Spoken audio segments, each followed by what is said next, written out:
Not only are the cards spinner cards, but they're also shaker cards. And you can see these little glass beads moving around inside of the card. This one here has sequins. So again, it's a shaker card inside. So this is another view of the card showing the spinner effect of it when the recipient would open it. And this is the card that we're going to be making today.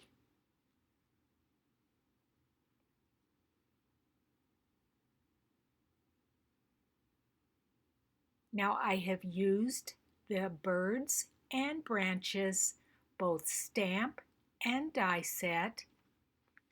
And for anybody that places an order from my 24/7 online store from July the 4th until August the 4th, you will receive a free package of the Holiday Rhinestone Basic Jewels. And that is 140 pieces, 4 each of 5 different colors. So make sure you leave your name and address in my 24/7 online store so that I could mail those free rhinestones to you. Let's get started on the video. Okay, for your card base, you're going to need a piece of 10-inch by 7-inch thick Whisper White cardstock, and along that long side, you're going to score at the 5-inch mark, and then you're going to fold and burnish that card base. Then for your layers, you will need 2 pieces of 6 3/4 by 4 3/4 designer series paper, and you want this to coordinate with whatever color sequins you're going to be using.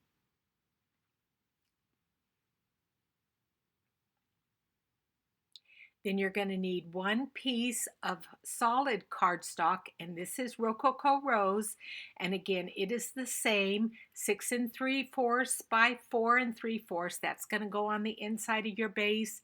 And then your white Whisper White cardstock is 6 1/2 by 4 1/2. And you're just going to mat that white cardstock on top of the Rococo Rose. So something I do with my dies is I number them so that when I write down the instructions for a specific card, I know which dies I used. So my smallest number is a 1, and I keep going up until the largest die. So of our layering circle dies, I'm using number 8, number 7, and number 6 in this card. So what I'm going to do is take number 7 and number 8 first, and I'm going to align them up, use some purple tape to keep them together so that the spacing is even, and I'm going to die cut a circle out of that. Now in the video here you're going to see I'm going to use a plaid piece of paper, but when I was putting my card together, it didn't look quite right. So what I end up doing is using a solid piece of Seaside Spray cardstock. And you are going to need 2 of these. So let's start stamping our images from the Birds and Branches stamp set. Now you can see that this is a double layer for the birds, which I love. That's on the right hand side. And then up at the top on the Stamparatus, I have the other layer to the birds. And I'm going to be stamping them in Seaside Spray. I'm also going to be stamping the 3 eggs.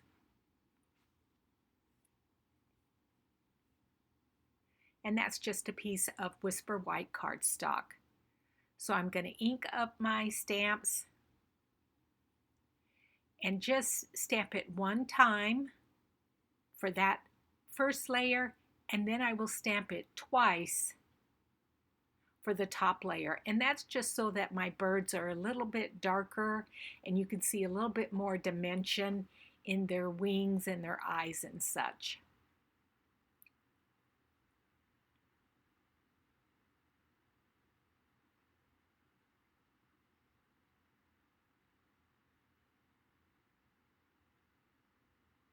You could also color them in your Stampin' Blends if you need to. Then I'm also going to stamp the bird's nest, and I'm going to do that in Rococo Rose. So I just turn my plate over, add my bird's nest,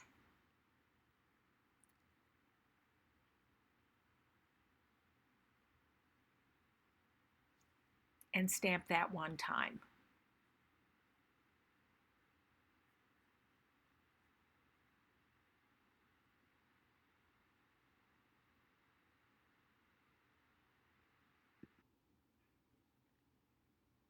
So then I just took the coordinating dies for the eggs, the birds, and the nest and cut them out.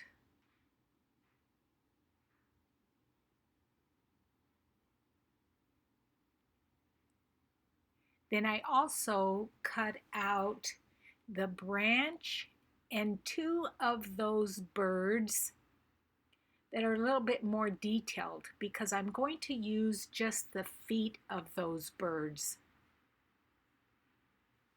So I do one branch, one each of those birds, and then I also cut out in Whisper White two of those circular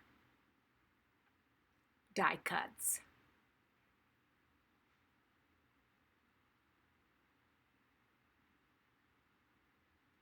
And then just to match my coloring again of my DSP and my sequins, I use Rococo Rose to color the little berries on each of the images, and then the rest I'm going to just leave white.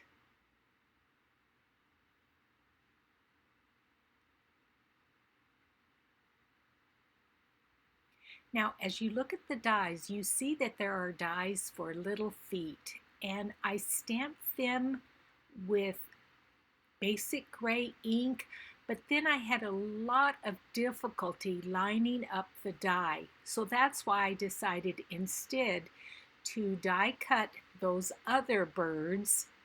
Then I will just trim off the bottom part of their body and feet with my paper snips and glue them to the back side of those stamped images of the birds.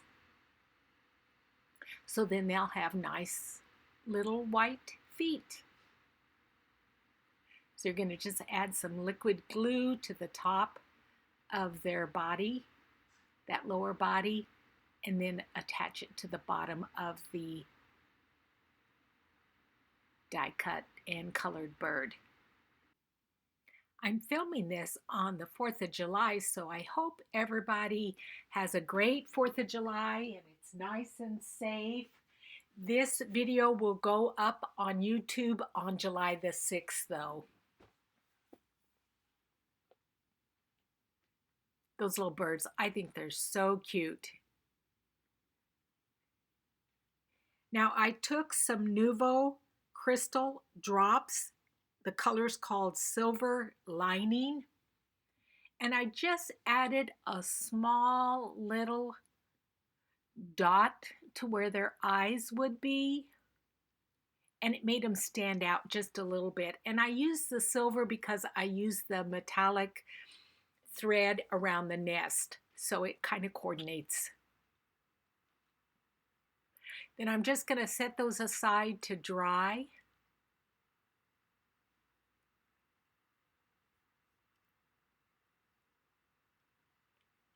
And then I took our silver metallic thread, and I apologize that this is no longer available in the catalog, but you could just leave it off if you want, or use some other kind of twine.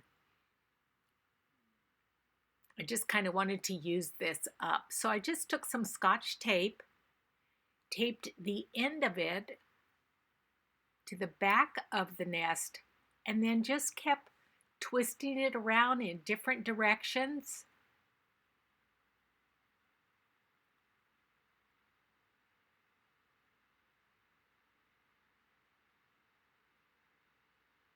And then when I cut off the end, I just again use a piece of Scotch tape to adhere it to the back of that bird's nest.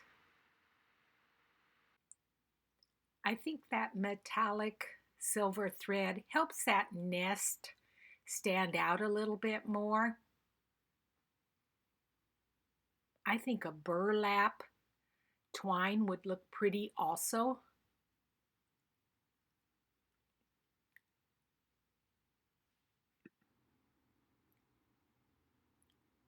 So then you will take 2 pieces of acetate, and they measure about 5 inches by 5 inches, and you will take the number 6 die, which is third from the largest, and you will die cut 2 pieces of acetate using that circular die.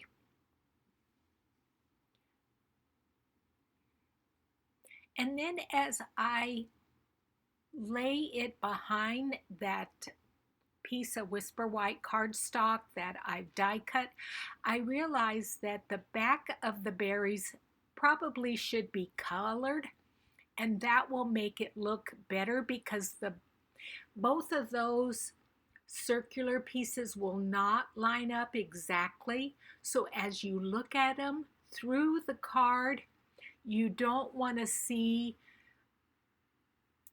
one of those berries not colored quite well. And as you look at the video or the finished card, you will be able to see that. So I just took the darker Rococo Rose and colored both sides of those berries. Then you're just going to take a really thin line of your liquid glue and adhere the acetate to the back of that circular piece right there. Now you want to use a thin line of glue because you don't want to seep out onto the acetate. And I'm going to do that on both pieces.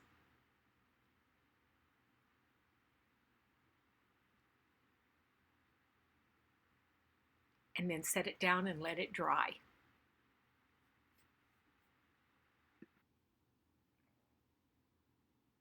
So then with the die cut part laying down on your surface and just the acetate part upward toward you, you're going to take double-sided tape, put a small piece on the bottom and then a small piece on the top.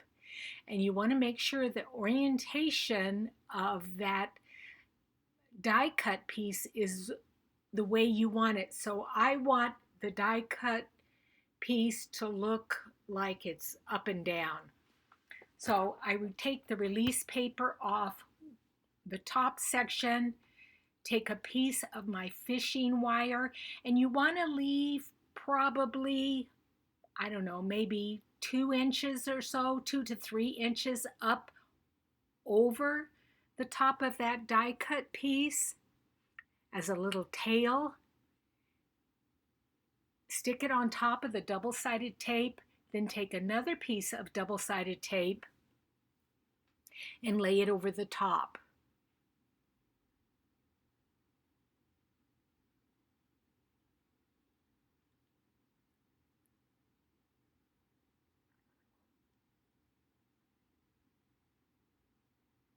And you will want, again, another, maybe 2 to 3 inches of a tail at the bottom. And you're going to pull it taut, stick it to the double-sided tape, then take another piece of double-sided tape to lay over the top of it. So that will help secure it better. And you will only need to put the fishing line on one of the die cuts with the acetate, not both of them. Then you're going to take some of our foam adhesive strips And I took both the top and bottom part off. The oh, you know what it's called, whatever. To make sure both sides are sticky. And you're going to wrap it around that die cut there. Again, you are placing it over the top of your acetate. I'm getting tongue twisted here. Remove the double-sided tape, what the heck is that stuff called? The release paper, yay! And then make sure that you've covered all of that circular part. And I just had to take one little itsy bitsy piece there to make sure that it's completely covered up, and that's so none of my sequins fall out. Now these sequins that I'm using I think they were free. Part of our celebration rewards. They were the woven thread sequin assortment, and I just put a good amount into the center on top of that acetate piece.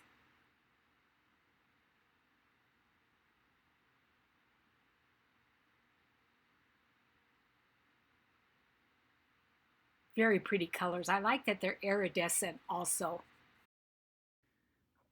So then you will take your second die cut with the acetate and you will lay it over the top of the foam adhesive strips.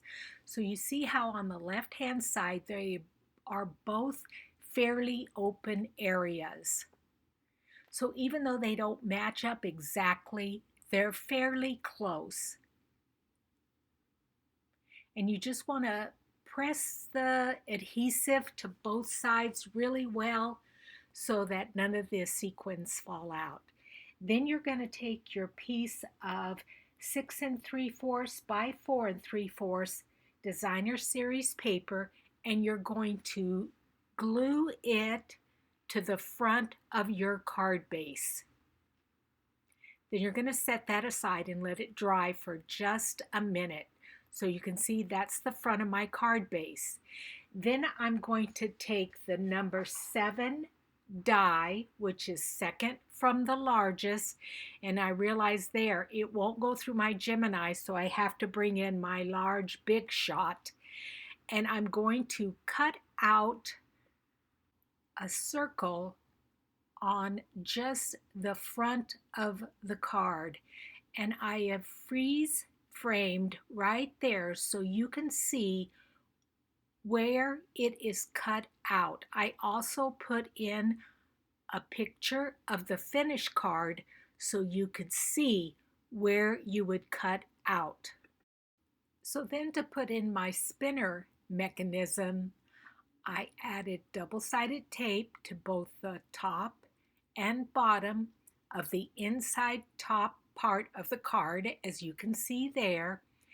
Then I laid the spinner in the center and then brought up both pieces of that fishing line to the top and bottom and glued them down. Now I'm taking my second piece of designer series paper that is 6 3/4 by 4 3/4. I'm lining it up over the inside part of the card. Then I'm taking a pencil and I'm tracing where I will lay my die to cut out that piece, which will go on the inside of the card. So again, it is the same die. It is the second to the largest, and it's the number 7 die. So then I just take liquid adhesive and apply it to the back of the DSP and lay it over that top portion of the card there. And then that hides that fishing line that's holding the spinner place piece in place, sorry.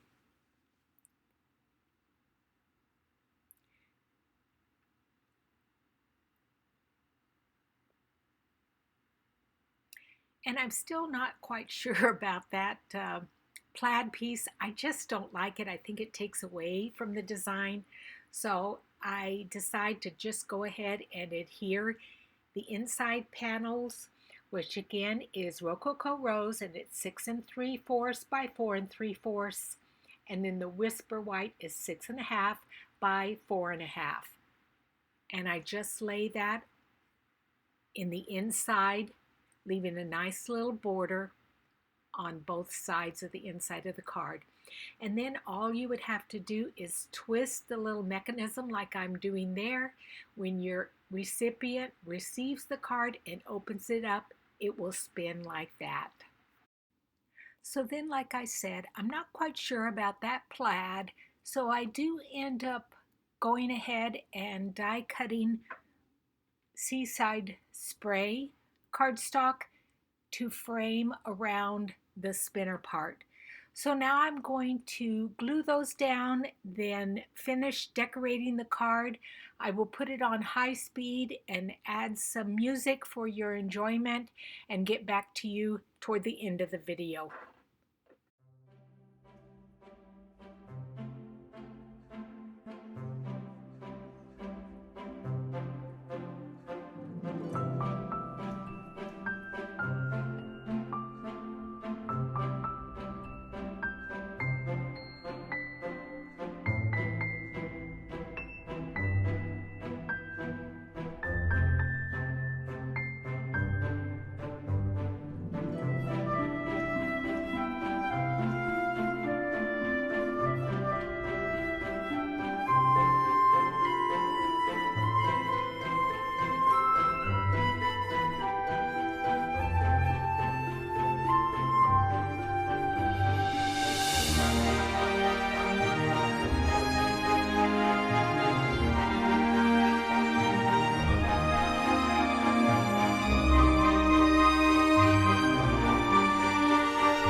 I do hope you enjoyed this video tutorial, and if there's anything that I can help you with, please let me know by leaving a comment.